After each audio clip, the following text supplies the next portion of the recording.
Comparison price for Wednesday, May 28th, 2025, coming to you from the Nation Network studio, built by Arbor Lee here at the Historic Wall Center. And this program, a presentation of Bet365. Matt Sakaris alongside Blake Price, four-time Juno Award winner Mike Rogerson, hitting switches, conducting things. On this splendid, gorgeous afternoon in the city of Vancouver. I think we have officially arrived to summer weather. It goes down from here. Like, it's down to 20 degrees for a lot of the next week and a half here, but we can handle 20. I think we're done with the 9-degree highs. 26, 27 in the cities, 27 at Whistler's, 30 in Squamish, 30 out in the valley. They're saying like 36 with the Humidex out in the valley. Tremendous. Hey, on a day like today, can't stress this enough. You got two fantastic outdoor sporting options available to you in the city of Vancouver. Yeah.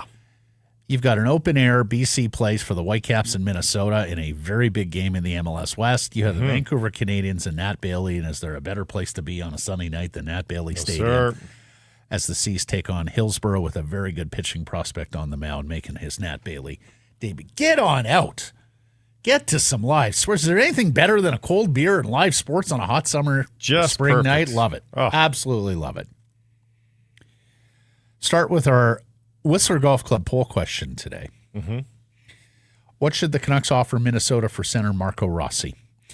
The 15th overall pick and Connor Garland, Jonathan Lekramaki, Tom Wielander, D. Petey. You can vote at the Sakaris Price X and YouTube channels. So we're just spitballing here in terms of what it's going to take to get the Minnesota Wild centerman. But we do have news on that file. RG Media out of Quebec talking to an anonymous NHL executive, quote, "At this point, based on conversations I've had, I really don't see him back with the Wild." The Flyers, Penguins, Sabres, Blackhawks, and Kraken are listed amongst the interested parties. They anticipate RG Media does more conversations this weekend, starting this weekend in Buffalo at the NHL Draft Combine. Rossi is projected on a 7-year, $7.4 million per season deal, according to AFP Analytics. He is a restricted free agent, so that's the long-term deal. The bridge would look something more like 2 by 4.5, but I think, needless to say, if you're acquiring this player and giving up something like the 15th overall pick and a top prospect, probably want to sign long-term. Yeah, you're going to want to sign him long-term. We've talked about it before. Bill Guerin likes his big forwards. He was a big forward himself. Marco Rossi is not the biggest guy, although he plays bigger than his listed size. The NHL executive continued with RG Media, quote, "I think Billy doesn't want to let it slide until July 1st when he can't dictate the terms as much. He's probably not coming back, so why let it reach the point of an offer sheet possibility? That's it. Usually the draft creates pressure for deals, and with everyone in person next week, I think that really changes things." Yes, every general manager, save the 4 still competing in the conference finals, but 2 of those guys could be eliminated by the time the draft combine starts on the weekend. Yeah, everybody's around. It's a chance to get a leg up on what would normally be business conducted at the draft itself. So there's that, and then you've got the world in front of you. You've got the rest of the highway. If you get business done, whether you're the Canucks or anybody else, then it allows you to say, okay, that's done. What else do we have here? And that's a comfortable place, a more comfortable place. Not that the Canucks are a comfortable place, but it's a more comfortable place to be. You aren't making the rest of your decisions as desperate. Yes. As you would otherwise be. You can get this piece out of the way, and we know this is the biggest piece for the Vancouver Canucks. Marco Rossi is a natural center iceman. He's a natural scorer as well. We've been talking about this young man for months since Blake identified him towards the end of the season as maybe that is an off-season target. Maybe that is the rare young player who shakes free. He will be 24 in training camp next season. He is just completing his second full season in the NHL. He had played bits of 2 previous seasons and walked away with 24 goals, 60 points in 82 games. He's played 82 the last 2 years, and he increased his point total by 20 this past year. The 9th overall pick in the 2020 NHL entry draft of the Minnesota Wild from Austria via the Ottawa 67's OHL program. So 5'9", 182. So that is the only drawback there. Where'd you vote here? Because there was no bailout. There was none of the above or all of the above. Or neither. I would love it to be Garland in the 15th. Yeah. I think it's the ideal world in that you get cap relief. Not that Garland's cap wasted because he's, I think, appropriately priced. Mm-hmm. But, you know what he provides, and he's a nice piece to have. But I think you can get past that. It's probably a similar price then for Rossi at worst sort of thing. Maybe a tad more if you go the long-term deal as we talked about. Guerin might be interested in a smaller player like Garland because Garland is so feisty. Mm-hmm.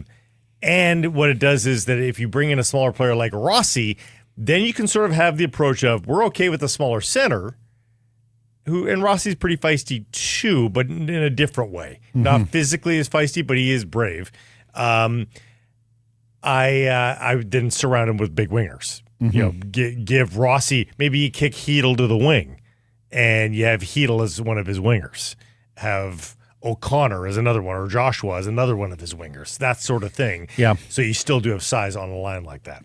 I voted Garland myself, albeit pretty much every one of these combinations is robbing from one area of the team to address another and creating some degree of need on the other area of the team. I voted Garland simply because he's the oldest and with a contract that expires after this coming season. But if you take a look and start slotting the Vancouver Canucks right now, I mean, Connor Garland's a top 6 winger on this team. They went into the offseason looking for 2 to 3 forwards, so this doesn't really get you ahead. You would still be on the market for a couple of more forwards, although perhaps more attainable forwards. In Lekkerimäki, you can make that move. He hasn't firmly established yet as an NHL player, but as you slot the Vancouver Canucks, I think he also slots as a top 6 winger going into this season.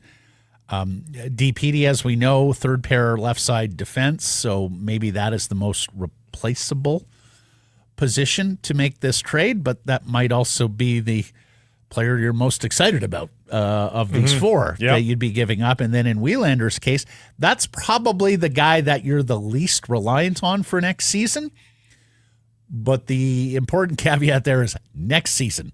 Because, make no mistake, Tom Wielander factors as one of your top 4 defensemen on the right side beyond Tyler Myers, or even as Myers ages here over the final couple of years of his contract. I mean, unless Victor Mancini, really develops and becomes that second pair guy, in which case you can make the same argument on Wielander in terms of if he's playing third pair, that is the most replaceable part of your team. But I voted Garland as well. Yeah. Our friends at the Whistler Golf Club have a midweek special for Sick Harrison Price listeners. If you can book a group of 12 or more Tuesday, Wednesday, Thursday, get in touch with the golf course, and they'll take good care of you. whistlergolf.com/groups, and tee times are available for any point during the 2025 season right now.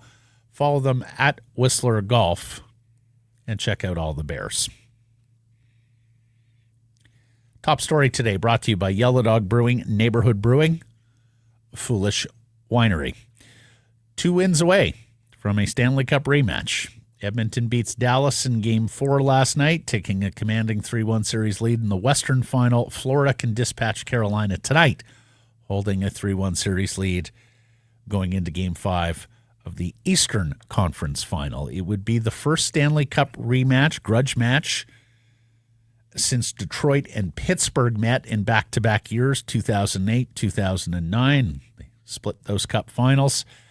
I was really surprised to see this. I mean, I knew it, but I just hadn't considered it until I saw it last night on my timeline. Edmonton can become the first Canadian team to make consecutive Stanley Cup finals since Edmonton. In 87, 88. That's 37 years ago. Yeah. I mean, we're talking about this Canadian outage, cup outage, now into 32 years. It's because we haven't had teams that have been able to continue to knock the door in the cup final. It's been a series of one-offs. Canucks with a couple of one-offs there, 94 and 2011. The Oilers, as it stands right now, with a couple of one-offs. Calgary got there. Ottawa got there. Montreal. At this point, are you like me? I'm hoping for the rematch. Like, I don't want a storybook comeback here for either of the teams down in the series. Like, I don't think I can get terribly interested in the Dallas Stars. Really? No. Okay, because I was going to say, I said yesterday I had hopes for Dallas to win the game and give us at least a 6 or a 7 game Western Conference final. Here's the other thing. There have only been 3 other, outside of Detroit and Pittsburgh, there have only ever been 3 other cup final rematches in the expansion era. And again, you're going way, way back. Oilers and Islanders in 83 and then again in 84. And everybody remembers the, classic story of the Oilers having to walk by the Islanders' dressing room at the Nassau Veterans Memorial Coliseum, thinking they would see the party and the champagne, and instead saw Trottier, Bossy, and all those great Islanders with bags of ice everywhere. And Gretzky and company realized, okay, that's what it takes to win a Stanley Cup final. Then you got to go back to 77, 78, Montreal, Boston, and, of course, the Don Cherry era. And then all the way back to 68, 69, the Canadians and Blues. But, of course, that's the expansion area where the Blues and the expansion division got into the cup final. So this would be rarefied air. This would be only the 5th time we see a cup final rematch in the last, nearly 60 years. And the intrigue would be amazing. Again, we're counting it like it's done, but I think it is. And it's not just any old Cup rematch. It is Connor McDavid. Yep. The, I think, unanimous best player on the planet. Yeah. Against the defending champions. Against the defending champions, who are doing it in a very different way without, they have stars, certainly. Tkachuk and Barkov are stars. Are they superstars, top-tier superstars? I think they're at least one step down. Yeah, they're not at McDavid's level. No, but or even Draisaitl's, I would say. Yeah. So it's a difference of approach. It's a difference of country of origin. It's a great matchup to have go over again. And, the legacy of the player for Connor McDavid, if he gets back to another Stanley Cup final, my goodness, there's a lot of great storylines. So, again, I'm not against it at this point. I'm cheering for it. I think it gives us a Stanley Cup final that we can sell to ourselves as neutral observers, as opposed to you see what's happening in the NBA with the possibility of a small market NBA final where does anybody outside, we've got the Canadian hook there with SGA, but OKC versus Indiana, if that happens, my goodness, is anybody south of the border watching that?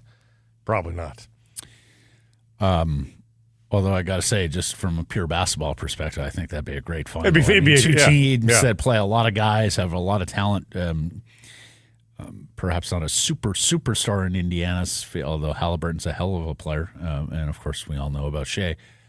You mentioned Barkov there for a second. Could you argue he's the 5th best forward in the league?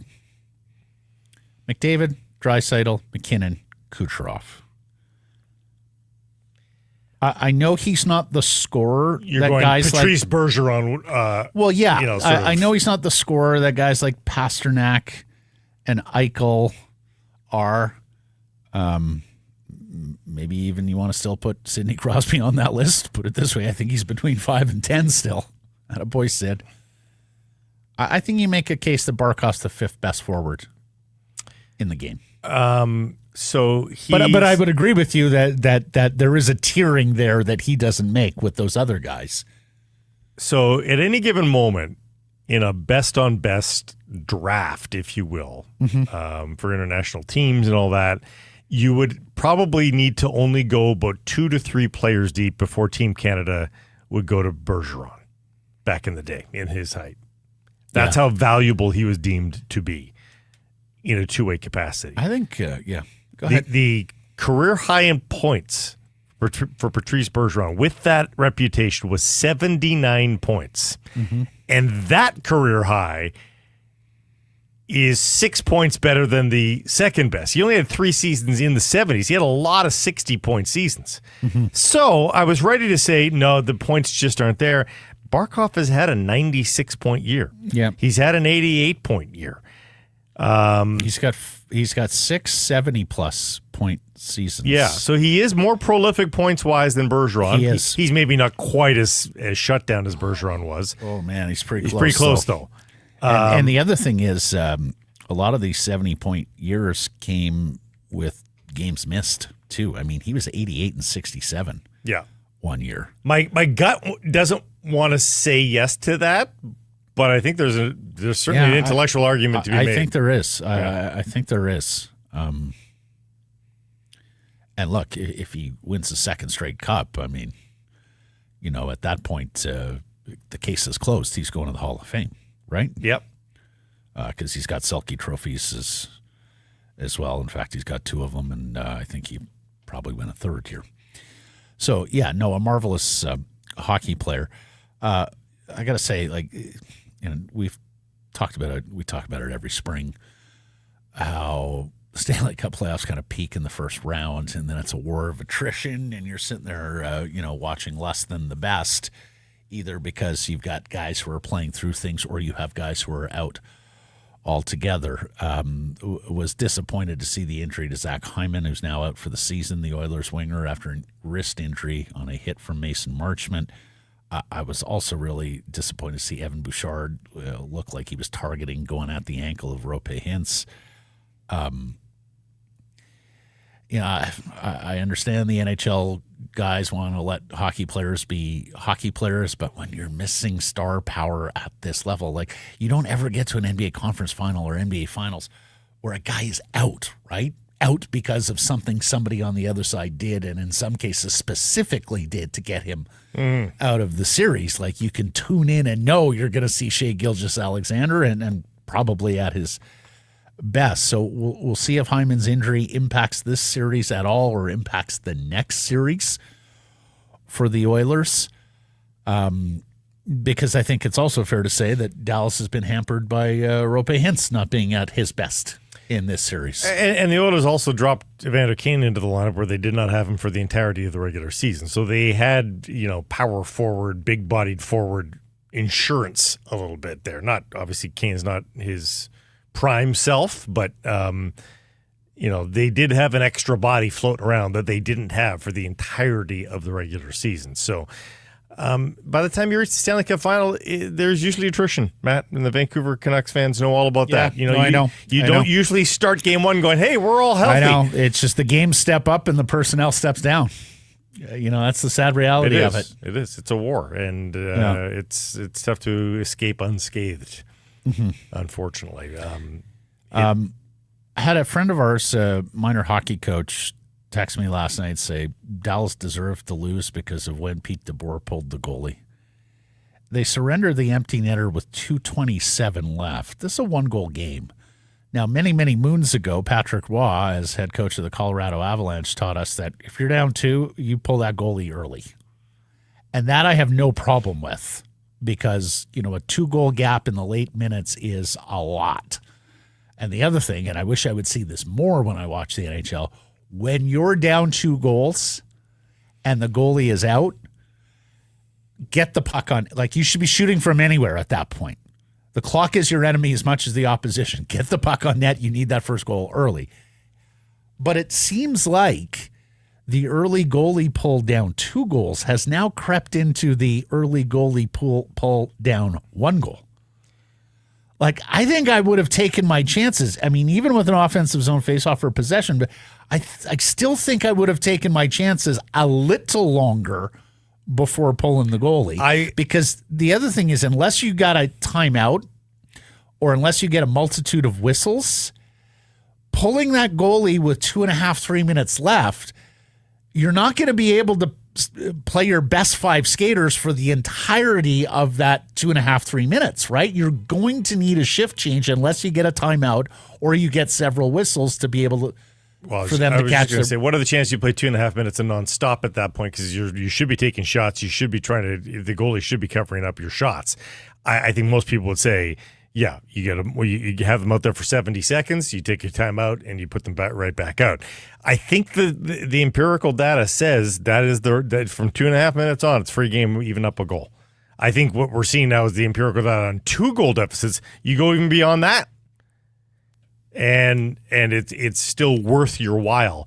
But here's where the field. It's just that game is over like immediately when they surrender the puck. Here's where the feel though comes into it. Is that if you're as a coach and you feel like your team's feeling it right now, and you think you can possess the puck for that amount of time and not give up a chance the other way, I think you do it.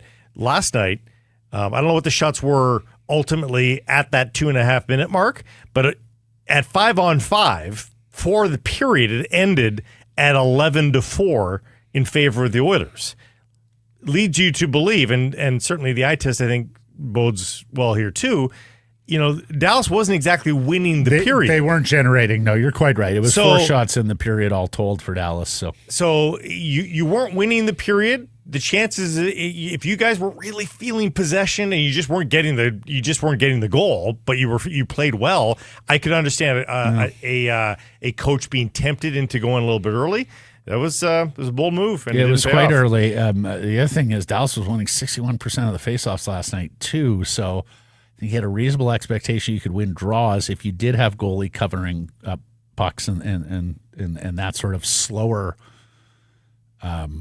or more stop and start in the final few minutes.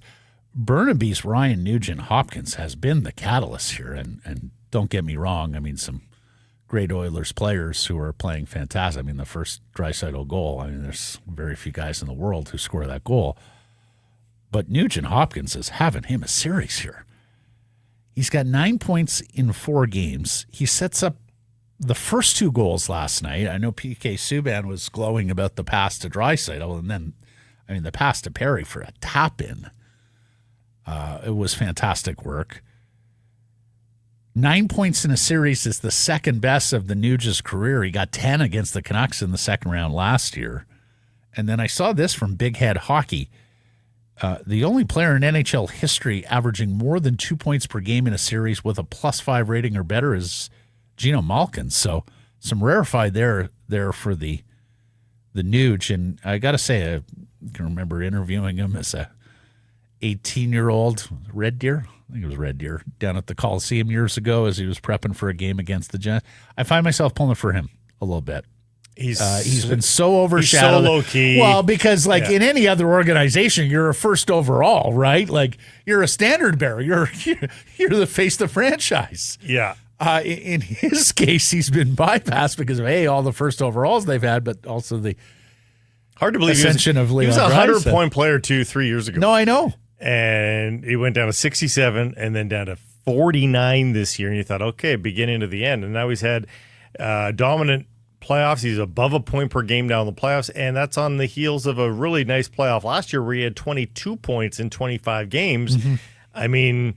And Blake, the other thing is he was there for some really horrible seasons. Yeah, right. For sure he was. Like there are a lot of these longstanding Oilers who went through some hell there with a erratic franchise that didn't know if it was coming or going. Like Nuge was there for a lot of those lean years. 4 more years under contract for Nuge in Edmonton. You wonder if he's going to get to 1,000 NHL games next year if he stays healthy, right? $5 million cap hit. Like the Oilers are stealing money from him now. Oh, they really are. They really, really are a terrific player. And yes, it was the Red Deer Rebels where he was drafted out of. Flip side, Dallas, this from Mike Bartner.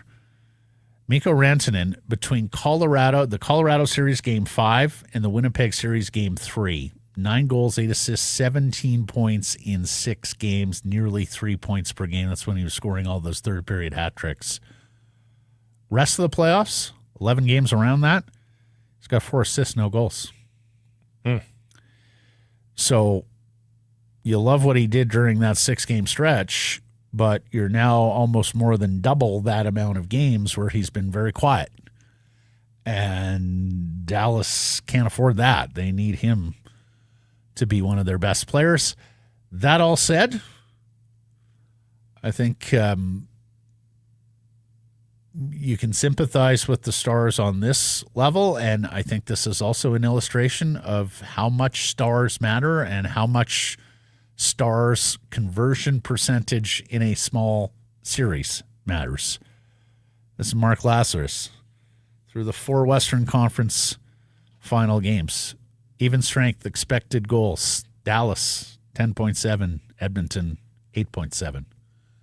Actual goals, Edmonton leads 9-3.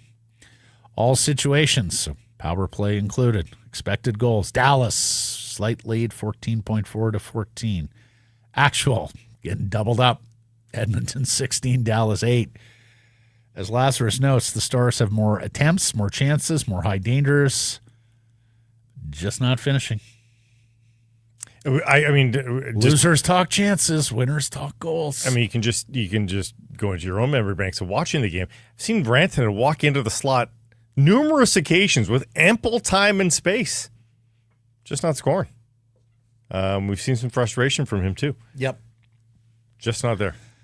And let me ask you this. And granted, he wasn't exactly under fire in the third period last night, as we mentioned. Dallas kind of went a little more meekly into the night. Mm-hmm. But it was 28 saves on 29 shots against.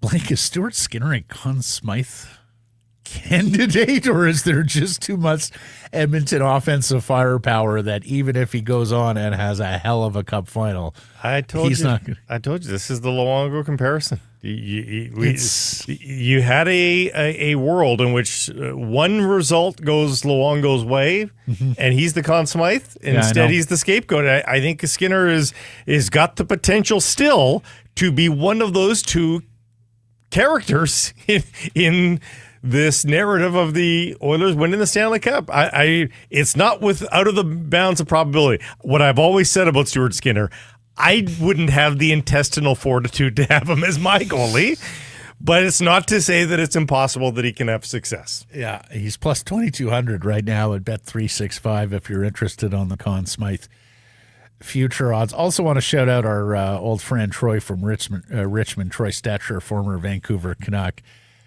It is likely he is going to come out of the lineup here as soon as Matthias Ekholm is ready to return. He got dropped into their second-round series against Vegas. He has played the last 6 games for the Edmonton Oilers. He has done good work for the Edmonton Oilers. Troy Stetcher is 5 wins away from a Stanley Cup ring, which, as we got to know Troy a little bit, be very happy for him. Yeah, great. I imagine that would be a good day in Richmond when he gets the cup, huh? Yeah, that'd be fun. Yeah, that's going to be a hell of a day. Who's not pulling for Troy? Yeah, if that's the case. And then lastly, I mean, this was staggering. So you may remember there was the Jared Bednar lookalike at Colorado Avalanche playoff games, and the guy was even tipped off as to, what Bednar was wearing on a day-to-day basis so he could match up with the suits. Mike, did I send you this? I hope I sent you this video. Here we go. Did you see the Knobloch lookalike last night? I did not. Look at that. Look at that. You're telling me these guys aren't blood relatives? I mean, it's not quite Paul McLean levels, because I don't think it's close. I don't think anybody can get to Paul McLean levels. It's close. Like, even the hair is similar. Mike, can you put that back for a second? Like, even the hair is similar. And I don't just mean the style. I mean sort of like the density. Yeah, fibrousness of it. The fibers. Yeah. And I love that he wore the suit. Gene Principe there on the broadcast report. He's a pastor in Sherwood Park, and he said his life has completely changed since the Oilers hired Chris Knobloch, because everywhere he goes in town now, He's Chris Knobloch. people call him Coach. It's amazing. It is pretty astounding. That's good fun.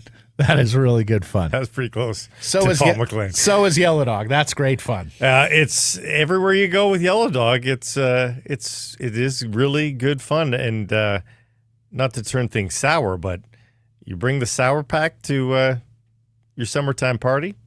Also, a lot of fun. Yellow Dog's released the Sour Series Mix Pack, multiple flavors. And it mixes things up in and out of the actual beer. So get your 2 bold and fruit-loaded sours, the Sundog Raspberry Peach Sour and the Wave Rider Mango Pineapple Sour. It's the new go-to zesty, tangy sidekick to beer. Hitting your local liquor stores ASAP.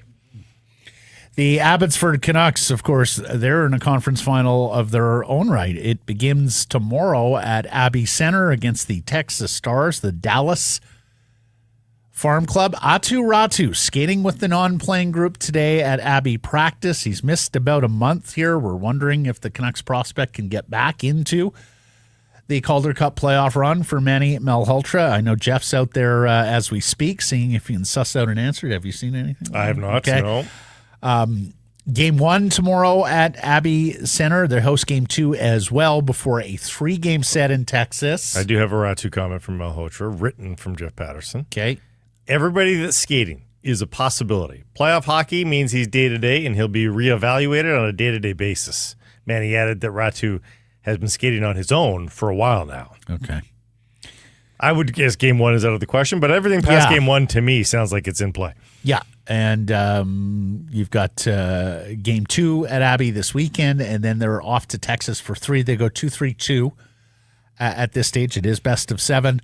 The Texas Stars have our old friend Cole Lind as a member of their club. He's going to try with his teammates to solve Archer's Sheloves and his 4 postseason shutouts to date. He is 1 away from an AHL record there.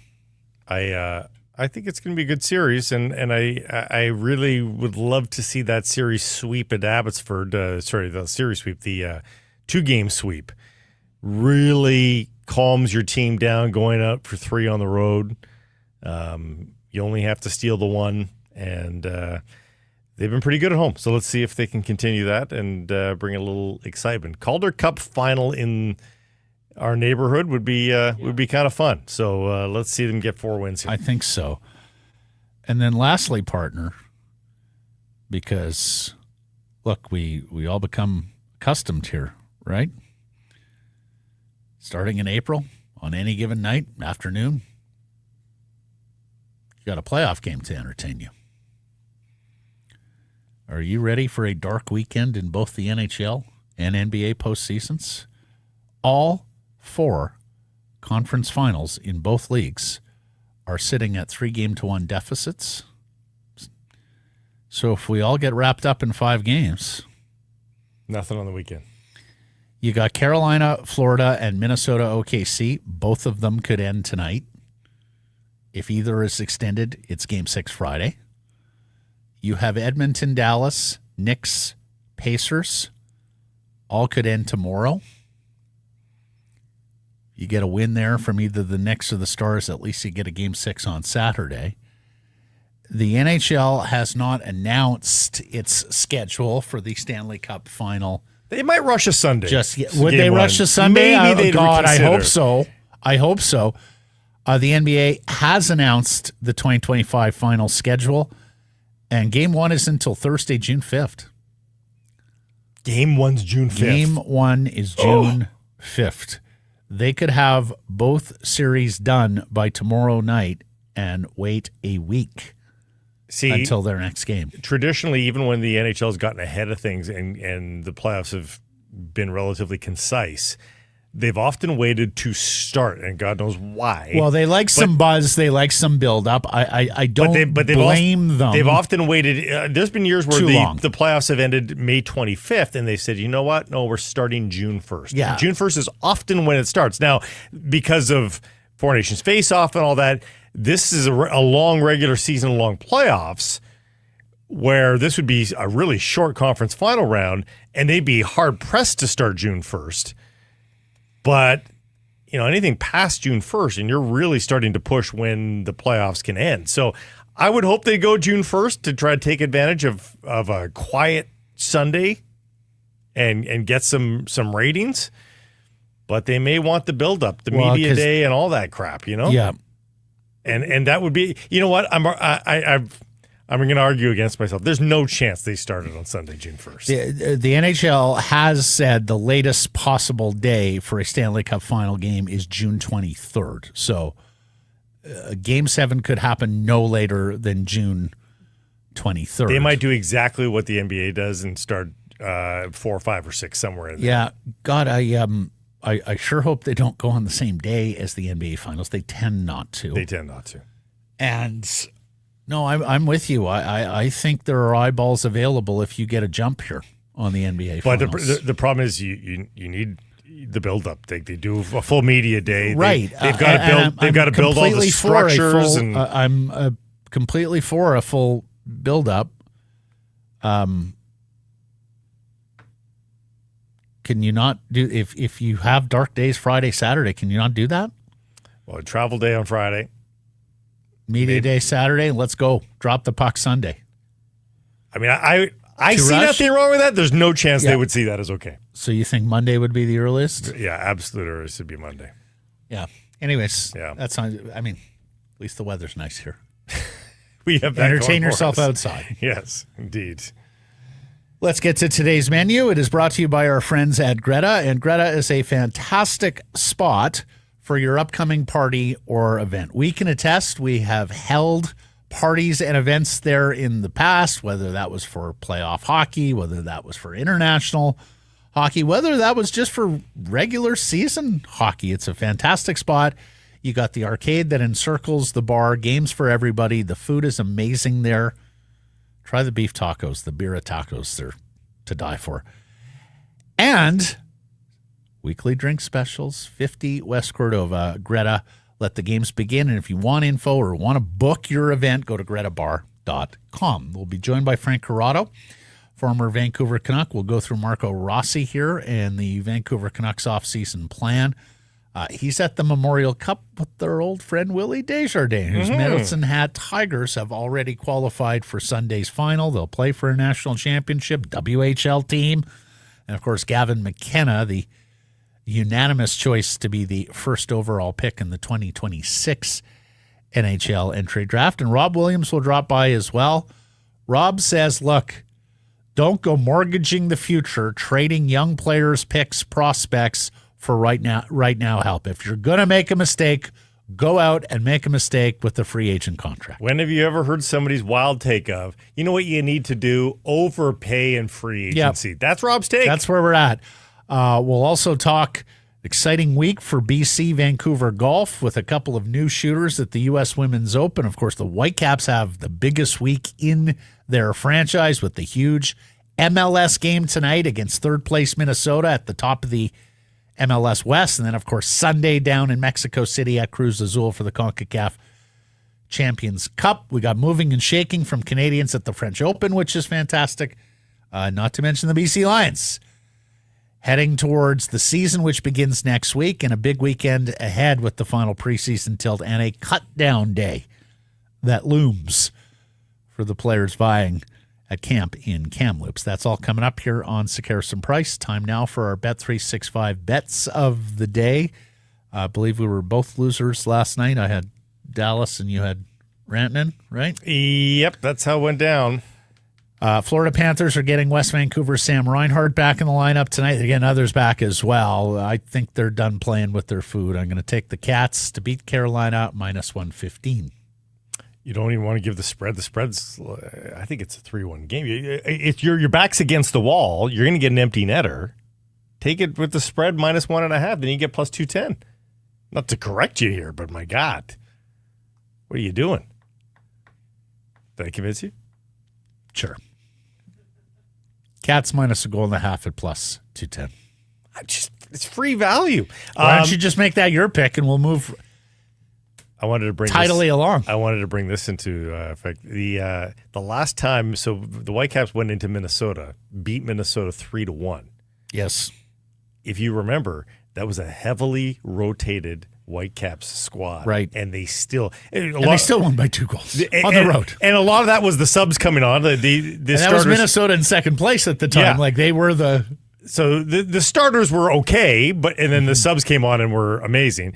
And it's going to be the same idea here. So like Minnesota is going to be fired up, but there was also the racial epithet that resulted in a 3-game suspension of that game. There's going to be some emotion here. Oh, I think so. And I think there's going to be some guys that are plenty motivated to support Emmanuel Sabi. And after what happened, I'm going to have Sabi as an anytime goal scorer, plus 210. You want to go winner? Might not be a bad play either. Whitecaps at plus 120. Yeah, and as mentioned, Minnesota in third place now. They're a point back of expansion San Diego, who's the Caps' closest pursuer, but they're 4 points back, and they've played an additional game. What I will say is this is a hell of a night for soccer in this corridor because you have San Diego at Seattle tonight. Sounders have lost just once in their last 8 games. They're surging up the table. They're tied with LAFC. San Diego's playing amazing. Play, so you got 2 versus 4 and 1 versus 3 at the top of the MLS West tonight. Within, a couple hundred miles of each other here in Vancouver and Seattle. Want to get in on the action for the Stanley Cup playoffs at Bet365? They got you. Game props, player props, totals, money line. You can bet futures like conference champions, Stanley Cup champions, Conn Smythe Trophy, whatever your bet. It's never ordinary at Bet365. Download the app, get in on the game. Official partner of the Stanley Cup playoffs. Must be 19 or older. Frank Corrado coming up next.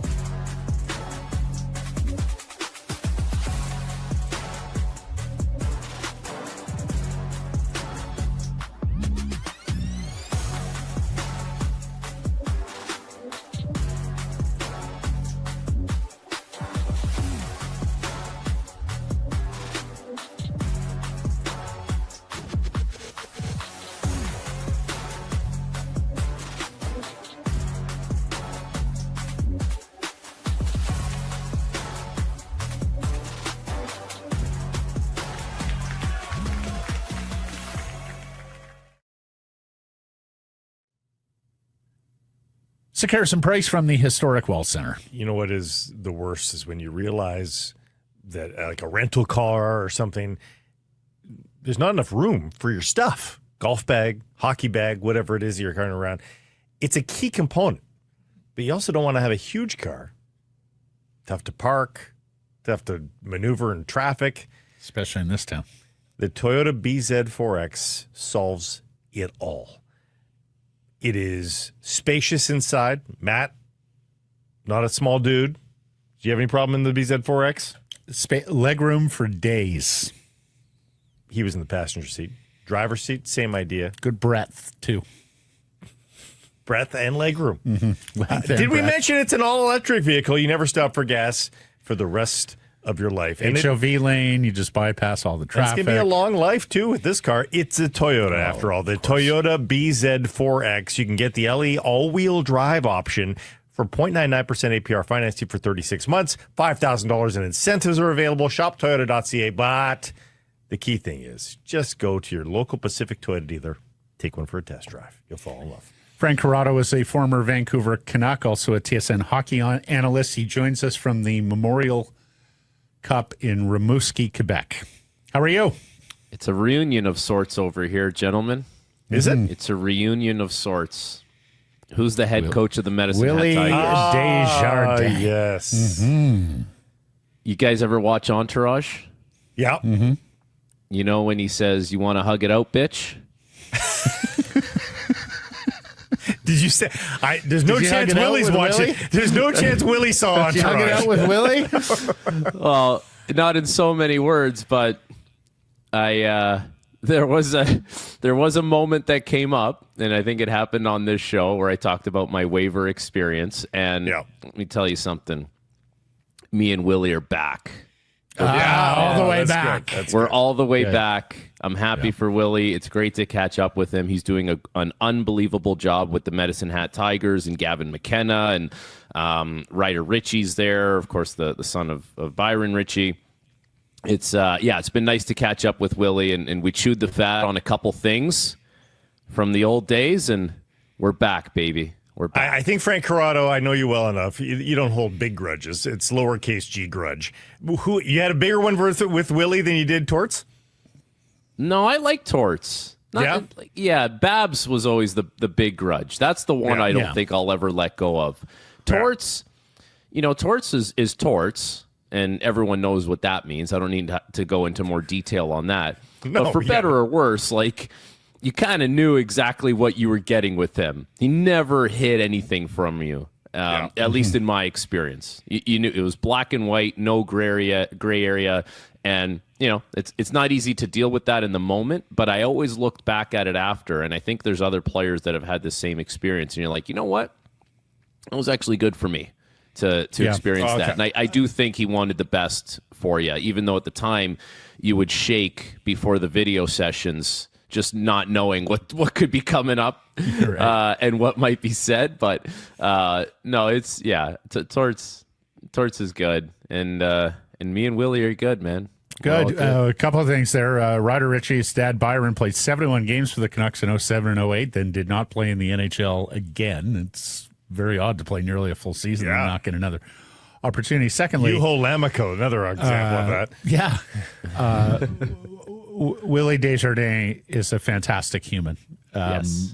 That much was clear in his time here in Vancouver, and I wish him all the best, and hopefully he is successful on Sunday. More on that later in the interview. Who's the lady? Who's the mom with the sushi for the Vancouver Canucks? Matt, defenseman. Yeah. Matt. He also played 81 games and then Matt Bartkowski? Matt Bartkowski. Beth Bartkowski, of course. How could we forget? Yeah, yes. Matt Bartkowski. The Canucks used to lead the league, I think, in those categories. Yeah. Guys that played every single night for them in one season. There's a whole. And that was their last one. There's a whole team of those guys. Was it Chaput, Megna? Oh yeah. I'm sure they played games afterwards. Who was the Swedish defenseman they brought in for 1 year only? He played almost Fantenberg. Oscar Fantenberg. Nice call. Yeah.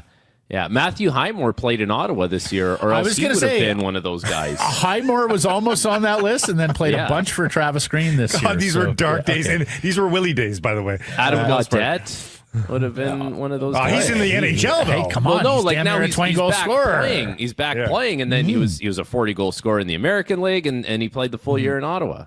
Yeah. Okay, on to the here and now.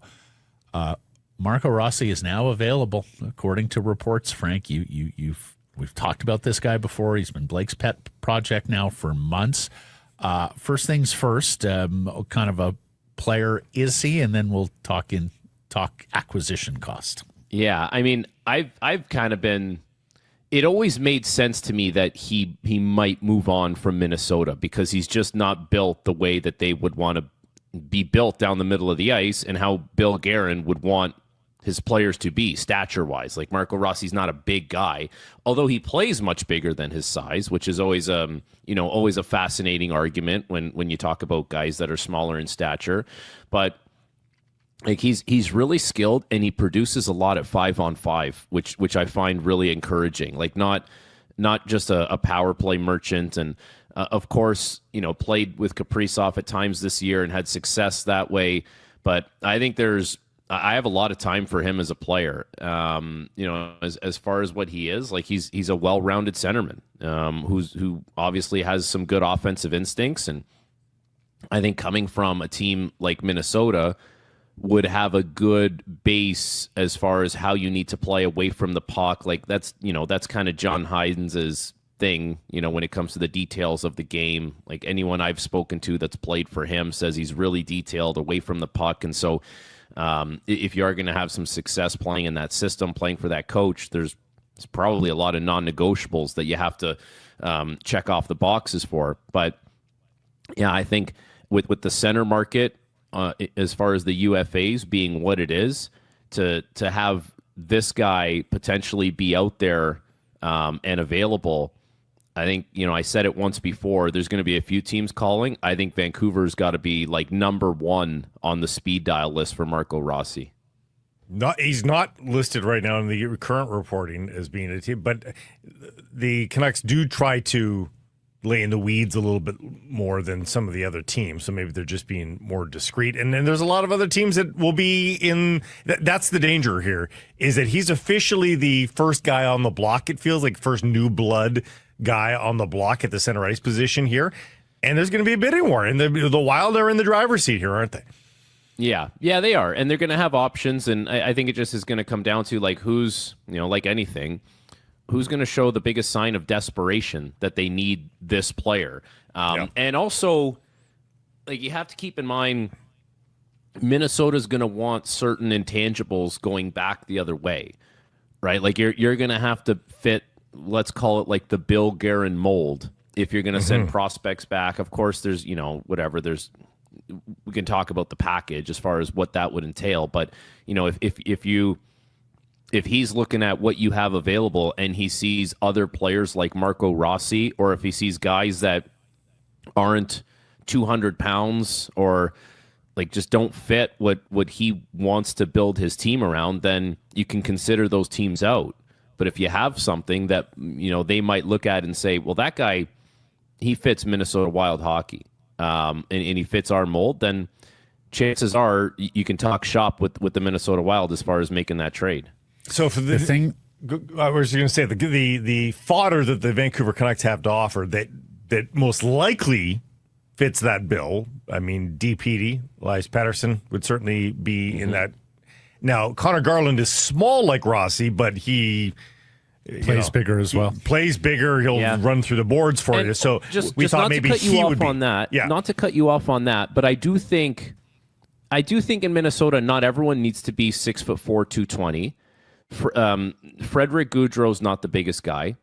He plays pretty big. Ryan Hartman is not a monster, but we know the way Ryan Hartman plays. It's just, I think you can't have too many, or they probably don't want to have too many of those guys. So they look at it and say, well, this is the guy that would get us the most in return. And so if we're trying to build something a little bit bigger here and we've got some money to spend now, that's probably the odd man out, because the return is going to be greater than what those older guys that are somewhat limited offensively are going to bring back for you. Here's the thing about Minnesota. If you're doing business with them, that's a pretty good-looking defense core as it stands right now. Okay, Brodin, Spurgeon have some age to them, but they're still effective NHL players. Needless to say, Brock Faber has been outstanding for them over a couple of seasons. They got Middleton, Bogosian under contract as well, and they've got some prospects who are pushing Zeev Buium amongst them, and of course made the big trade for David Jiricek of the Columbus Blue Jackets. Yeah. They have 8 forwards under contract for next season: Kaprizov, Boldy, Eriksson, Zuccarello, Foligno, Hartman, Trennan, Gaudreau. And then, of course, Marco Rossi as the RFA. Now, they have some prospects there who I suspect will make a push and make it to the big club, perhaps even Riley Heidt, the Prince George centerman. But the need there is forward more so than defense. So basically, are you just going to have to move them a different profile of forward for Marco Rossi? Or you tell me, Frank, do you think they have flexibility there in terms of what they'd be willing to accept for Rossi? I don't think they would be unwilling to accept a defenseman. I don't, especially if that's the best prospect that you would have to offer. But I will say this, and Minnesota has done a great job of kind of restocking the pipeline, and we haven't seen it come to fruition yet, just because they're all still on the up and up. But if you look at some of the guys that Minnesota has drafted, whether it's, there's the Urov kid, Riley Height, like you mentioned, Hunter Height is another one, Bankier, Ogren has started playing in the minors. Like there's a lot of really good players there, and that doesn't even get into Strammel was the first round pick. Ryder Ritchie's I believe he's a second round pick. So there's a significant pipeline. They're always kind of ranked in that top 5 prospect pools in the NHL. And of course, Judd, who was with Vancouver for the longest time, he kind of leads the way. So they, I think they're in a position where they can be selective as far as who they would want in return.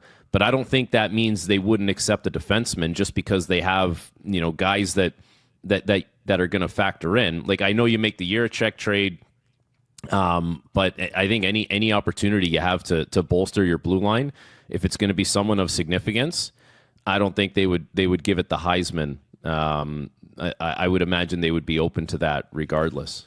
What about Lekramaki? Well, I think that, first of all, if you're going to acquire an offensive talented player like that with a good shot, there's a conversation to be had. I have no doubt about that. From Vancouver's point of view, they would be moving on from someone who has the potential to be a pretty significant goal scorer at the NHL level.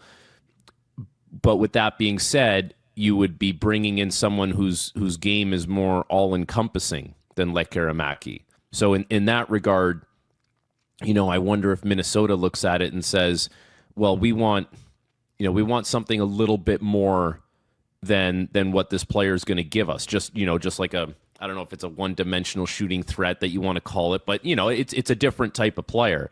But I mean that's where Vancouver would have to weigh their options. I think if you're making that trade, Vancouver of course is getting better in the here and now because of the caliber of centerman that you're bringing in, and I don't know. I don't like it's that would clearly not be enough. There would have to be more to it if Minnesota were to say yes to that deal.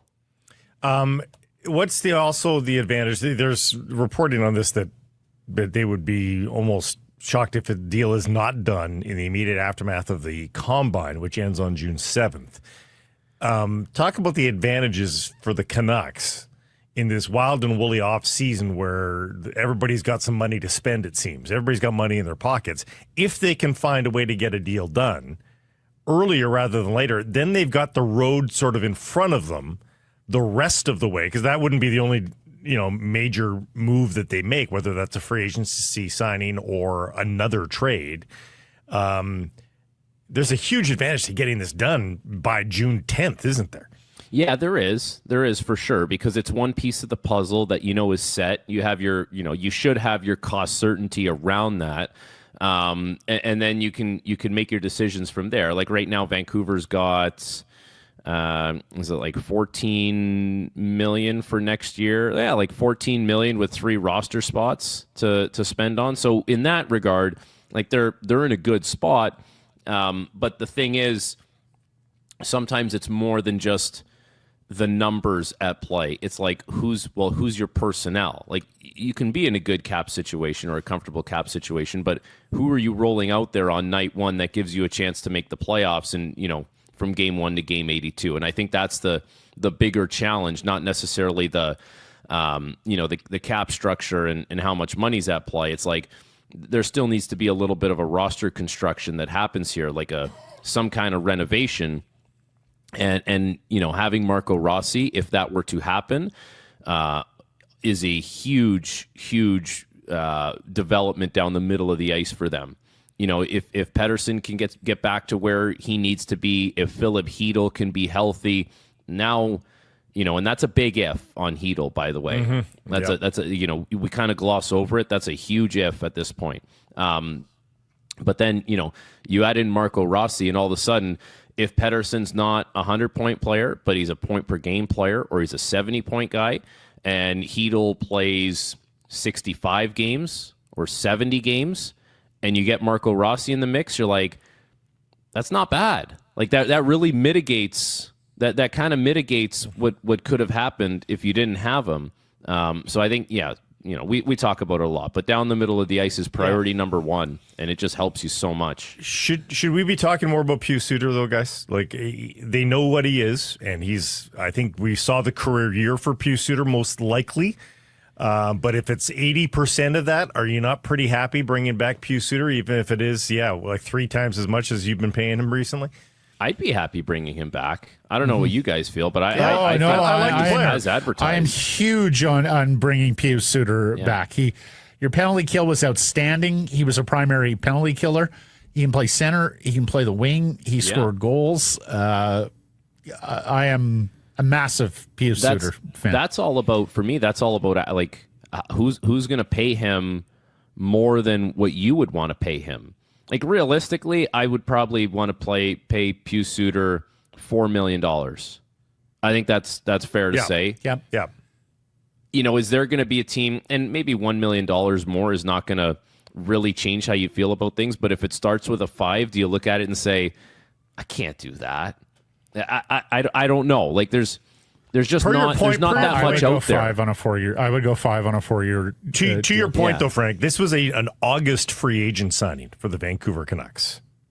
And forever, this guy has been disrespected by the rest of the league, doubtful of what he could provide them. He's gotten better in Vancouver, though. This is the best hockey he's played. But does everybody look at Pius Suter and go, yeah, he's no chance he comes close to, like, do they still doubt him? The thing that's going to work for Pius Suter's favor is, I think it was Shannon was talking with you guys, right, about the Bennett thing, like either going to one team or the other. So he's probably off the table. I mean, Tavares is going to go where Tavares wants to go. If he wants to stay in Toronto, he'll take a discount. If he doesn't, he'll grab, who knows, maybe it's the highest bidder, maybe it's a team that he thinks has a chance to win a Stanley Cup. He's kind of like in a land of his own when it comes to his going to market experience. And I would say Matt Duchene is also in that same boat where, that's not a full league negotiation. And all of a sudden, so now you have all these little private chats going on. There's one big group chat happening, and they're like, well, we need a centerman. And Pius Suter's the guy who's kind of that next in line guy. So all of a sudden, the group chat opens up for him, and someone will say, you know what? We need a center. Cap's going up. We'll give him, north of 5, whatever, in Vancouver. I think he's a good player. I like him in the mid to high 4s. I would touch 5 if I had to. I think that's fair. Yeah. On to the Memorial Cup, where the Vancouver Canucks do have a prospect in action for the Rimouski Oceanic. He is a defenseman, Basil Sansonens. Is that how you say it? Sansonen. Well, you said Rimouski Oceanic, and then you didn't say Sansonen. Well, he's Swiss, right? Yeah. I don't know if he's Swiss German or Swiss French. He is Swiss. Yeah. Listen, he's a bigger body, defensive defenseman for sure. He's not really looking to jump up into the play offensively, but is a stable presence on the blue line. I think he's one of those guys where if the game happens and you didn't really notice him or he didn't stand out, that's probably a compliment to him. But he's a 7th round pick. Like, there's not a lot of flash to his game, but he's fine in his own zone, right. And there's nothing crazy to report, I don't think. All right, good. Yeah. And just for those of you who haven't been paying attention to the first week of the Memorial Cup, the Medicine Hat Tigers with Willie Desjardins clinched a berth into Sunday's final on Tuesday evening. So there's a game tonight between Rimouski and Moncton. Correct. To play London in the Friday semifinal, which means we have no games on Thursday or Saturday. Do they have a game on? Okay. Medicine Hat Tiger confirmed the report. They are going to go all the way back to Medicine Hat, I think, because they've got the time. Is that correct? Yeah. Everyone's going to get the weekend off. They're going to go home, and they'll come right back. They got the charter out. Yeah. So brings me to the folly of this tournament format, and I've been saying this for years. It is not an original argument. It is in the book with Bob McCowan and Dave Naylor, the 100 Greatest Hockey Arguments. Why is this tournament not our Final Four? The 3 league champions, a selection committee picks the 4th team, the next best team, 2 Saturday semifinals and a Monday final in one city contained. And because it's single game elimination, maybe you draw a bigger television audience because everybody can understand the stakes. That is not the first time I've heard that. And I can't say that you're wrong about that. It's just, I think with the Memorial Cup comes a lot of tradition. And I think people like to, uphold the tradition, if that makes sense. But yeah, I think you're onto something there where you could even have a host team involved for sure. Why not? But you could even take it one step further. You could do a whole bracket. Like I heard someone tell me that you could do a 16-team bracket. There's a lot of different things you can do. I don't know what's right or wrong at this point. I know that the Thursday game is the Thursday is reserved for like a tiebreaker game in case we got to see like who goes to play in the semifinals. So that's why there's that day off. We don't require the tiebreaker, but yeah, I think there should be options. And I hear what you're saying, Frank, and I know you're covering the event, but it should not take 10 days to sort things between 4 teams. I mean, that's just.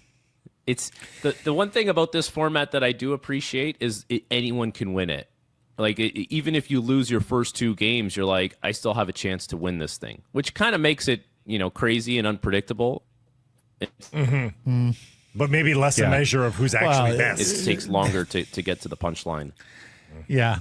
Do you deserve to win it if you lose your first 2 games? Do you deserve to be in it simply because you're hosting? Anyways, topics for another year. Thank you, Frank. Yeah, have a wonderful week in Rimouski. Yeah, we'll have this chat next year by the fire in Kelowna. In Kelowna. Yes, there you go. Looking forward to it. Yeah. Scaris Price Wall Center. It's historic. We could almost put this on errors and omissions. The hotel is, and we are too. That's true. I feel like when we've talked about bogey juice in the past, I feel like we've maybe pinned it down as a golf drink too much. Its roots are in golf. It's true. Its history, its tradition, it's in golf. Right. But when it gets to 28 degrees like it's about to get to today, you just want a nice cocktail. That's it. You just want something that's quenching, that feels summery, that feels delicious. Apple, ginger, top shelf vodka, pour it over ice with a little bit of club soda. Oh my gosh. Bogeyjuice.com. Get your new drink for this summer. SP15 is the code. You'll get 15% off. And you'll say, thanks, Sakaris and Price. It's like the mint julep. Famous at the Kentucky Derby. Doesn't mean you have to be exclusive to the Derby. Downs to drink a mint julep. No. Doesn't taste like the mint julep, by the way. No, it tastes way better than the mint. Have you ever had a mint julep? No, I don't. Highly overrated. I like a mojito, but it's got mint in it. But I don't like the mint julep too much. Here's Rob Williams, the national sports editor of the Daily Hive, and its Offside Sports Vertical, fresh off of running Noah Strang out of town. Gosh, you're not letting him off with that, are you? Did you see the heartfelt interview we did with Noah a day after you last week, and just how he cried? He mentioned everybody. Wow. We almost cried. He didn't mention Rob, but everybody else he mentioned. That's right. All the guys on the beat. There was a big omission. No, we're kidding. I did listen to that. No, that was great. Yeah. No. We wish him the best. Have you filled the position yet? Not yet. Okay. All right. So resume still. Rob, it's coming. the hockey guy on X. Rob, you have a take with regards to the Vancouver Canucks and how to best go about this summer. Most people are of the mind trade for the that's because center. Jimmy Rutherford is saying, I think we're going to have to trade for this center. We've got to do nobody better around. Than free agency. But and there's nobody around to sign. But you're swimming against the current here. Yeah, I think it's just one of these things. I mean, you guys have asked me a couple times. I see your poll question today, and it's all just kind of like, all right, which young player and the first round pick are they going to package together to trade for a center, right? As if it's like a foregone conclusion that they're stuck in a bind and that's their only option.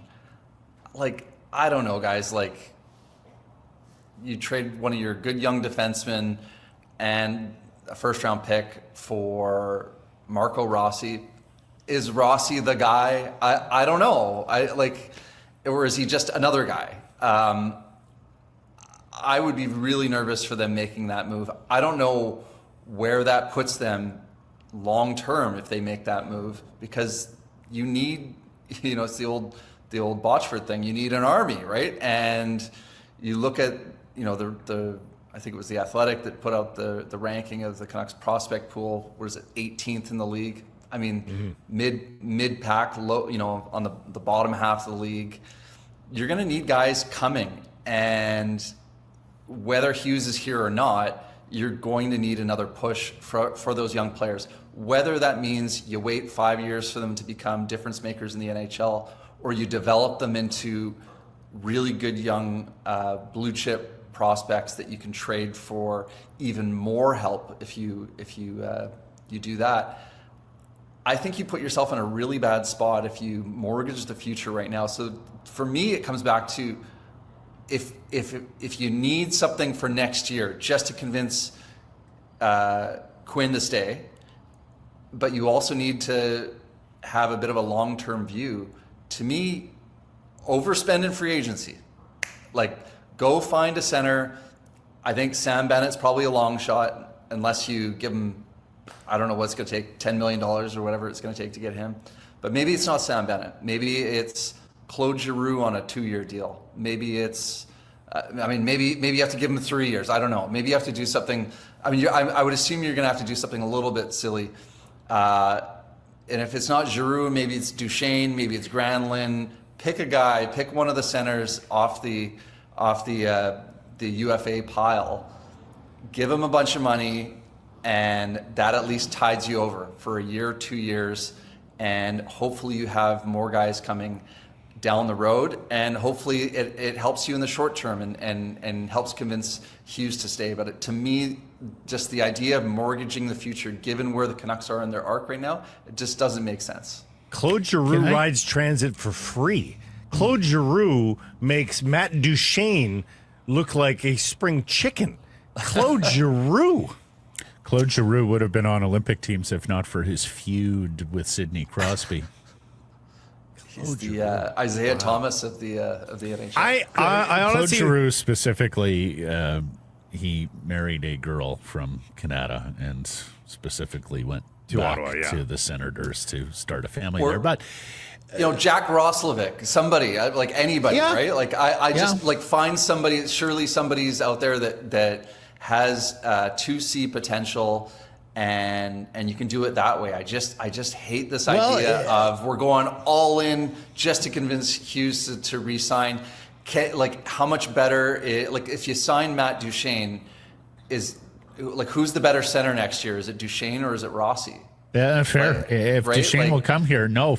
And Rob, we were having these conversations in full, in earnest, before Rutherford said what he said about we're going to have to go out and get a top 2 center, and then detailed it. Said I think by trade, I look at the UFAs, we got to do better than that. I mean, there is still a case for just flooding the position, bringing in a Roslovic and maybe a second one of that sort of pedigree, and then seeing if any kind of cream will rise to the top, or at the very least you have competency down the middle, 1, 2, 3, 4, even if you're missing star power, and that with enough defense, goaltending, and power play gets you the playoffs next year, right? I mean, the other mistake I think they're making right now is that they're just, Brock Besser is just gone, right? Like, I had a look at Frank Saravalli's, or I think it was Greg Wyshynski on ESPN that was listing out all of the free agents by tiers, and Besser's in the second tier. Like, Besser's one of the best free agents available. You could have had an inside track to bringing him back at probably a more reasonable number that you're going to have to spend on July 1st. And they seem just quite happy to let him walk. I mean, I don't know what's the price going to be for these. I'm expecting silly money to be thrown around July 1st. I would try to solve it with bring back Besser and find a center to replace Miller in free agency and try to do it that way. Okay, so I hear you on the future thing. The 15th overall pick would be very, very handy, particularly if Quinn Hughes leaves. So, and there's a lot of people that are really predicting McQueen might slide all the way down. That would be very intriguing for the Vancouver Canucks. Let me ask you this. We've got Garland listed with the 15th overall pick. How crazy is it, given the season he just had, which is a pretty good one, had a great World Championships? Does Garland alone get you Marco Rossi? Or Garland and something else? Are you crazy? He's going in the final year of his contract. Yep. But how about Garland and something else then? Yeah. So that you save the 15th pick. Wow. Yeah, I mean, I can stomach that more for sure. I don't know if that's going to get it done. I guess it depends on how much the Wild value Marco Rossi. But, you look at his age, you look at his pedigree, you look what he's done already in the NHL. The value of centerman, I would imagine that it's gonna take a lot to get a player like that in the door. So, yeah, I don't. And are you better at that point? Or should you just roll with Hedl and Garland? I think you're marginally better, right? What I would say is that you've solved the C problem, and I'm way more open to signing aged wingers than I am to signing aged centers. Yeah, I think if you lose Garland now, like how many top six wingers do they have? Like Garland, given the way Garland played last year, I think Garland's a second line winger. I think DeBrusk is, could be your third best player on a first line, or you could be your, best winger on a second line. So I guess that makes him a second line winger. I think you just need. I think there are just so many pieces away that you need to accumulate assets here, and it's just. If Quinn Hughes were already signed long term, we're not even having this discussion, right? Like we're taking a more patient approach, and we're not thinking, okay, what do they got to do to fix it right now? So that's where I'm at here. I just philosophically, just a non-playoff team making these desperate win now moves.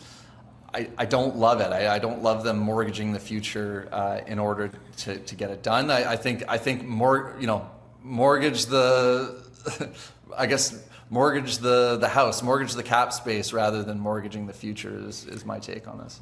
Can I ask a follow-up then, Rob? You say mortgage the future.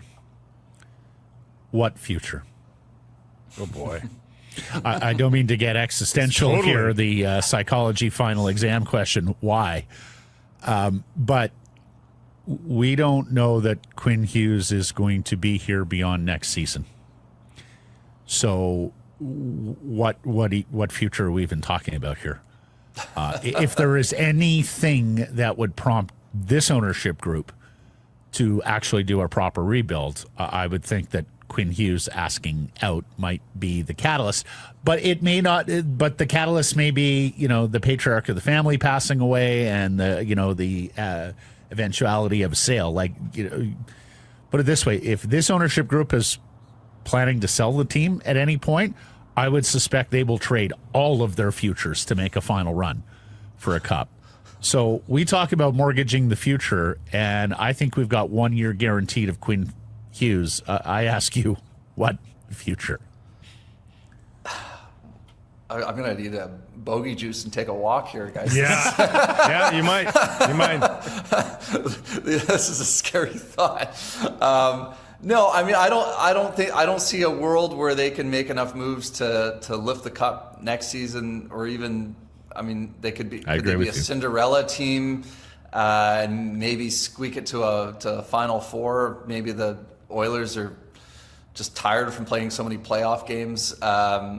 No, I just think I see the I see wanting to have the good vibes next season in order to help convince Hughes to stay, but I just don't like. I think when Hughes is evaluating where he wants to spend his future, I think he's going to look at everything. I think he's going to look and go, "Geez, this team has no future. Like, there's no prospects in the pipeline." Like, what did Tocchet used to say? He was a hockey nerd. I think he's well aware of these things. I don't think he's going to just be distracted by some good vibes in one season. I think that's important, but I think you're going to need more than vibes to bring back Quinn Hughes.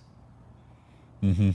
Super depressing, guys. Super depressing talk. No, but I'm just saying, like, a sunny day, no less. Are we just thinking about this wrong as fans and media, where we're even considering the future of the Vancouver Canucks? Should we just narrow our focus, put the blinders on, and look at it as this coming season and this coming season only?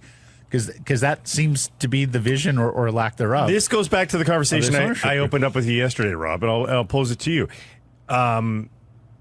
You were talking to Rob yesterday. No, we were talking about this ourselves, but I'm asking Rob. Jim Rutherford brought up the Quinn Hughes wants to play with his brothers thing, which put gasoline on what was merely embers of this storyline. We all kind of thought it, but he brought reality to it. Was too much made of it? Was it just a passing comment that is not indicative of the urgency of the file? Is that a possibility? Yeah. I think so. I mean, I think that, if someone had brought this up previous to that, I think we'd go, oh, yeah, maybe he wants to play with his brother. Yeah, exactly. Down the line. I don't know. Is it but maybe he likes being the captain of a Canadian team. Maybe he just has the pride. Right, finish what you started, all that sort of stuff too. Yeah, exactly. Brady Tkachuk. Look, Matthew Tkachuk left for Florida. Brady Tkachuk re-signed long-term in Ottawa, of all places. Yeah. Now, the chances of play. I'm not sure that file. I think that's still a fluid file. I thought the Ottawa guy was taking offense, but okay. No. I was no, not in the least. Believe me, I'm happy to be departed. I've been there. I've been in that. I just mean that's a fluid file. I think. Yeah. Now, the chance to play with two of your brothers, I think, does change this a little bit, perhaps. So we'll see what happens. But yeah, you love Jim Rutherford for being, as someone in the media for speaking openly and honestly, but I just go Daily Hive hadn't written a single story about Quinn Hughes leaving to play with his what I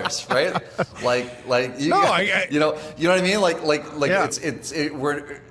It was not a talking point. It was not a talking point in any of the group chats that I'm in with any fans that I speak to, and now it's like the dominant storyline concerning the Canucks. I don't want to speak out of both sides of my mouth. I could not believe he brought it up, but at the same time, I don't know. Maybe he was just being flippant. I don't know. I don't know what to make of it anymore. But everybody's now viewing every single thing that the Canucks do through that prism. Yeah. Maybe it's incorrect. I don't know. Rob, let's move on. Yeah, let's move on. Let's move on. I'm getting galaxy brained here. As James Myrtle noted last night, Oilers sure seem to be handling the pressure of playing in a crazy hockey market, huh? Rob, hear me out here. It's almost as though those who blame market and media for the failures of the franchise are just making excuses. Could that be real? I think part of this is real. I think that playing in a Canadian market, it adds pressure, undoubtedly. Now, I think that what the Leafs were dealing with was more than that. I don't think it was the pressure was the reason for, the pressure of the market was the reason why there was so much pressure on that team. I think there was a ton of pressure on that team, but I think there was a ton of pressure on that team because they have failed time and time again, particularly in Game 7s. Has any team ever gone through a stretch like the Toronto Maple Leafs where you've lost so many Game 7s, so many decisive games, and not even won a single one of them? I haven't seen another example of a team that's done this in quick succession. So to me, the pressure on that group was, sure, it was the market, but it was also just like, oh my God, it's happening again. That kind of a pressure on the Leafs. So to me, that's a separate thing.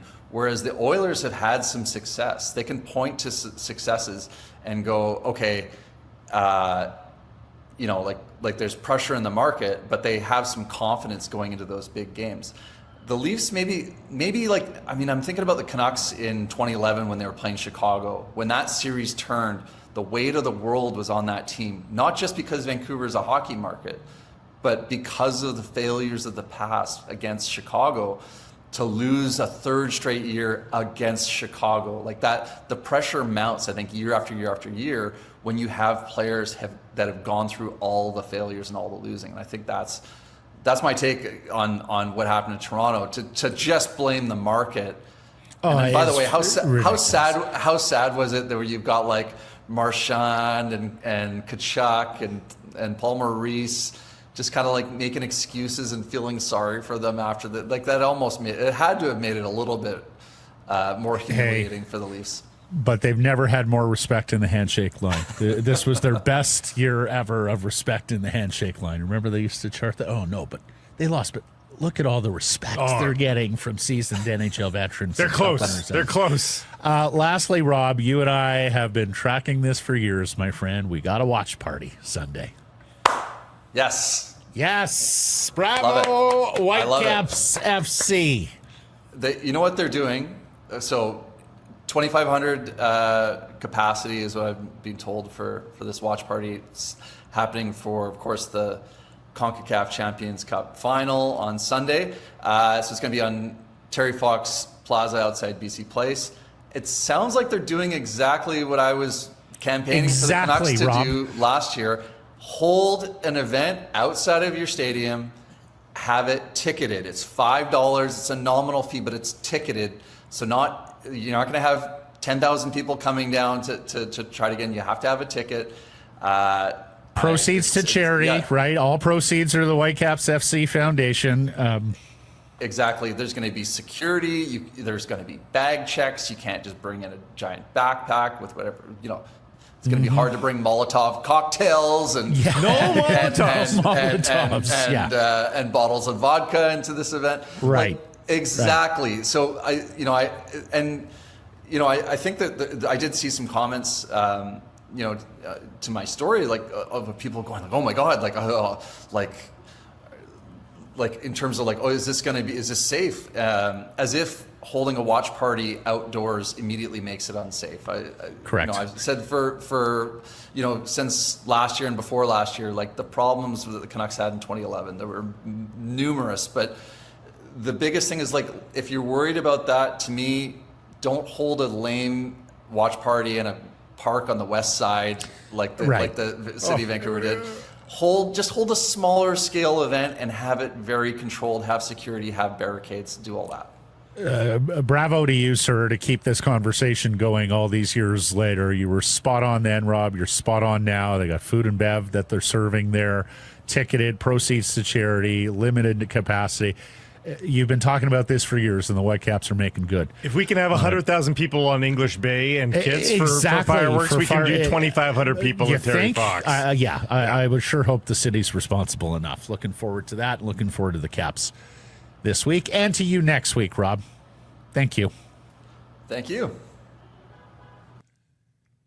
It's Harrison Price from the historic Wall Center. If you're heading to a game in downtown Vancouver, like tonight, make a staycation out of it. Book your stay here at the Wall. Call 604-331-1000. Ask for the Harrison Price rate. Some blackout date supply based on availability. We get into the Golf Report brought to you by the Arnold Palmer designed Whistler Golf Club, and an exciting week for Vancouver golf, for British Columbia golf, for Canadian golf, as 16-year-old Anna Huang and 25-year-old Leah John compete in their first U.S. Women's Open at Erin Hills, which has become quite a destination course for the USGA, PGA. They love it up there in Wisconsin. Beautiful scenery.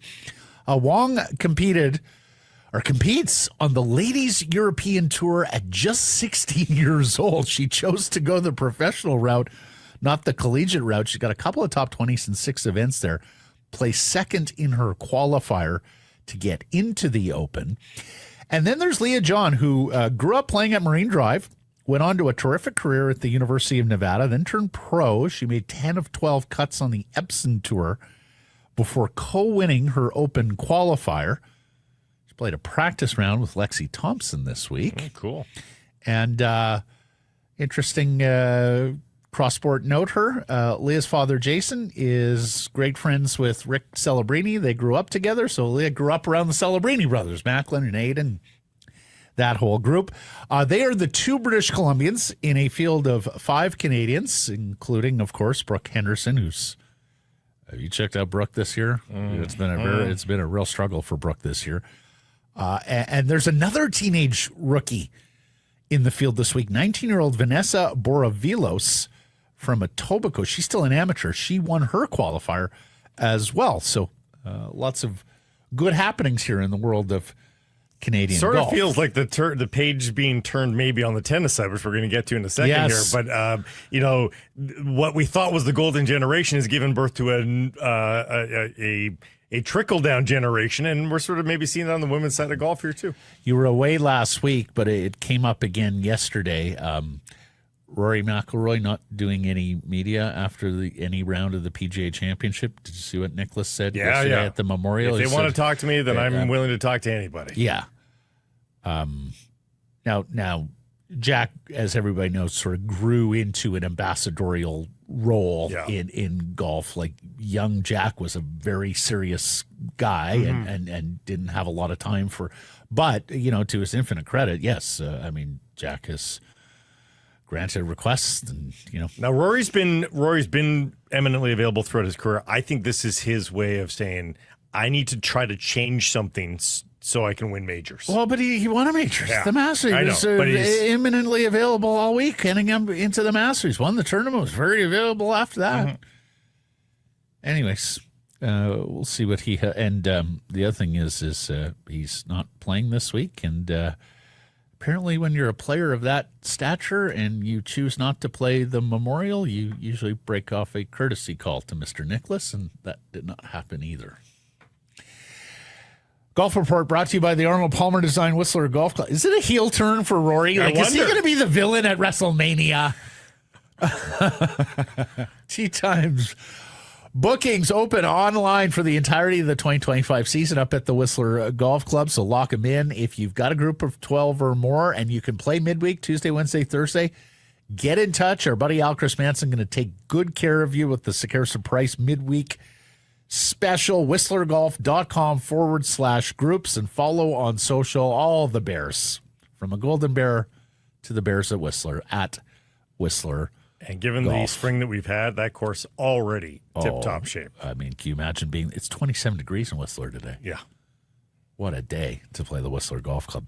Whitecaps facing Minnesota tonight in a clash of top teams in MLS West. 7:30 kickoff at BC Place. Ryan Gauld spoke yesterday for the first time since injuring his knee in March. A left knee capsule sprain suffered on what was a pretty innocuous jumped up in the air. Just jumped up to play a header, and next thing you know, that was against CF Montreal on March 8th. He has not played since. He said he's finally pain-free. He has yet to practice with his teammates. He works out in the gym while Whitecaps training goes on. Here's the quote: "At any point, it's tough to be injured, but even more so when we're winning a lot of games. There's big games like Miami and like this weekend's going to be. The boys have been flying in the league as well. It makes it hard for myself because you want to be involved. The easier side of it is everyone's in good spirits. Everyone's in a good mood. There's no gloomy days." So schedule thins out a little bit at the after this week, between after tonight.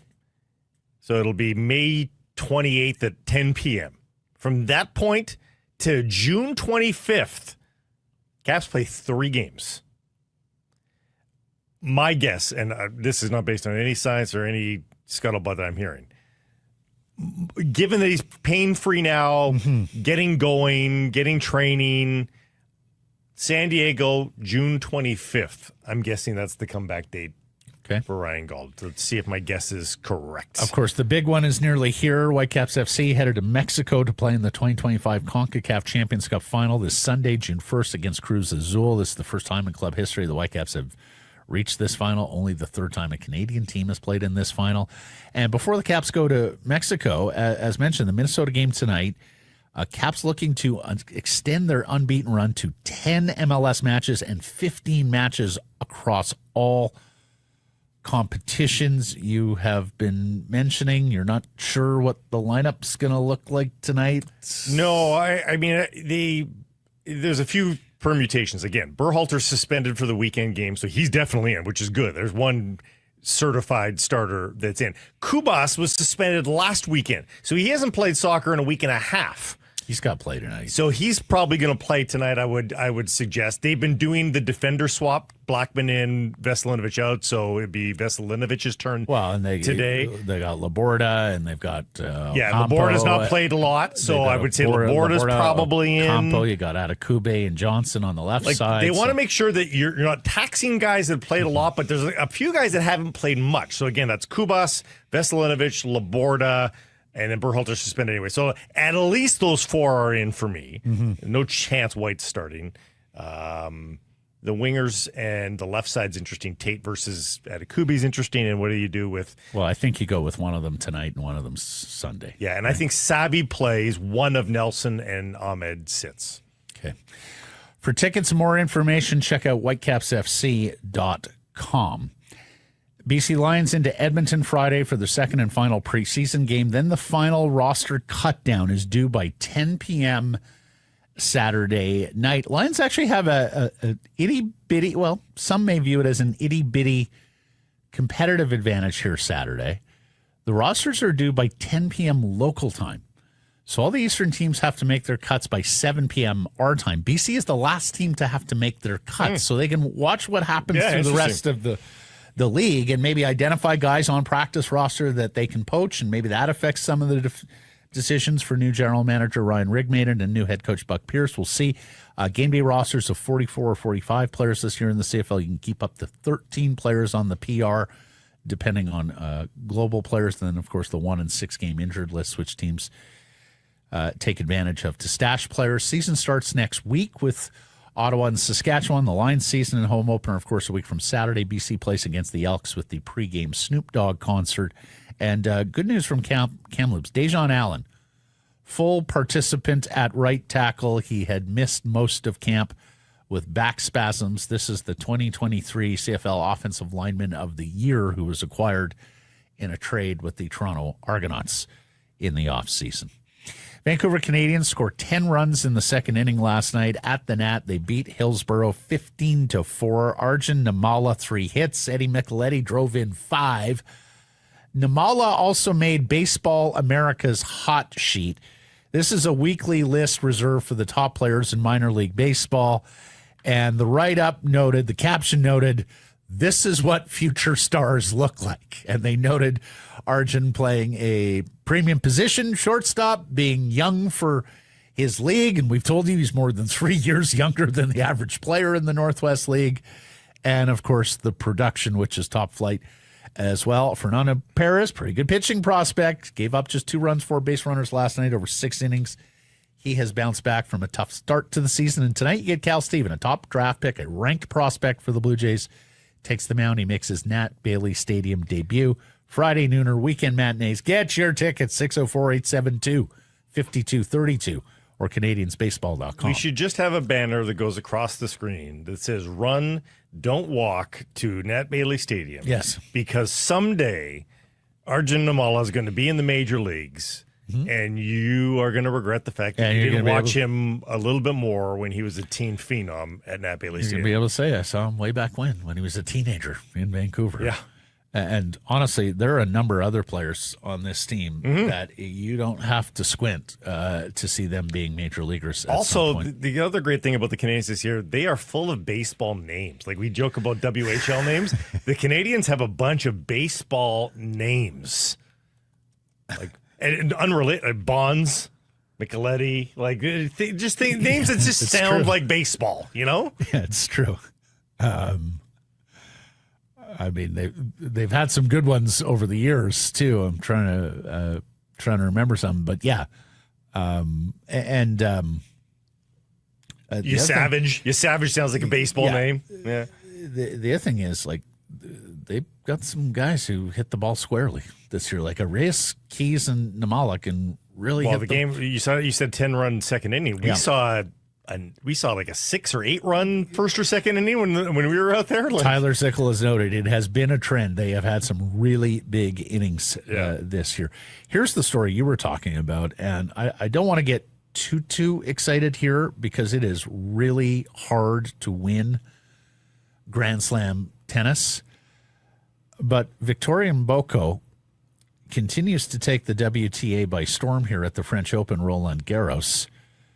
She has now won back-to-back matches there, and this is for the first time in a tour-level main draw. She's doing this at a Grand Slam. She beat a German opponent 6-4, 6-4 yesterday to advance to the third round in a match with the 8th-seeded Qinwen Zhang. She is 5'10", and she is built. Like, there is a whole lot of power there. This is an athlete. Yeah. This is a fantastic looking and now playing 18-year-old tennis prospect out of Montreal, and they've developed some players there of late. There's a big tennis center there. She's now up to 89 in the world in terms of rankings. She entered last season 333, so there's been fantastic progress made up the ladder, too, in the world rankings. She's the only female player left for Canada on the men's side. Well, before we finish on her, thank God she's 18 because she was a qualifier. She played 3 matches in the qualifier as well, won all those in straight sets. Yeah, she hasn't lost a set. So she's been on the grounds there. She's already played 5 matches. Yeah. Has not dropped a set. Yeah. And only twice has allowed her opponent to even win 5 games in a set. So 6-4 better all the time. It's starting to get pretty fun. Can you remember when Bianca and Layla were coming up? We're like, wow, whoa, what is this? Hey, Victoria Mboko, Keep well it up. done. Yeah. Felix Auger-Aliassime has to be the king of blowing 2-set leads in a Grand Slam. Has to be. He was up 2 sets yesterday and then blew it from there, out in the first round. Shapovalov, Gabriel Diallo, they go to Morrow in round 2, the remaining Canadians. Results of the Whistler Golf Club poll question from Tuesday. We asked you what should be the goalie combination for the Canucks next season. There was, of course, Demko Lankinen. There was Demko Sheloves. There was Lankinen Sheloves. The winner is? Demko and Lankinen. Yes. Percentage? 65. 64. Very good. Lankinen Sheloves got 26%. Demko Sheloves 11. VJ, why trade Demko at a low value? Stupid. Try him one more year, then see. Aussie says trade Demko in a package for a 2C. Run Lankinen and Sheloves. Demko's going to want $8 million a year. No bueno. It's true. He does want an extension. Malkin says you got to run back Demko Lankinen. What are we even doing here? Got to have Sheloves as the number 3 at best until he's more proven at the NHL level. And the upside of Demko Lankinen tandem is a top 2 to 3 tandem in the entire league. Yep. And then Rob the Siding Guy, if you trade Demko, then you're looking for an elite goalie right after that. Kind of like you trade JT Miller, you're looking for a true point for game 2-way center. People are forgetting regular season Sheloves already. Yeah, they are, but to, again, devil's advocate there, those are a few games. It's not a lot of sample size there to denigrate him when you've got a lot of sample size of him at a great level in the most important moments of a hockey season. So you can argue it from both sides, I think. Errors and omissions from yesterday's program. You self-reported after the show. It is technically Arjun Namala's second pro season. He played a little bit last year in the minor leagues.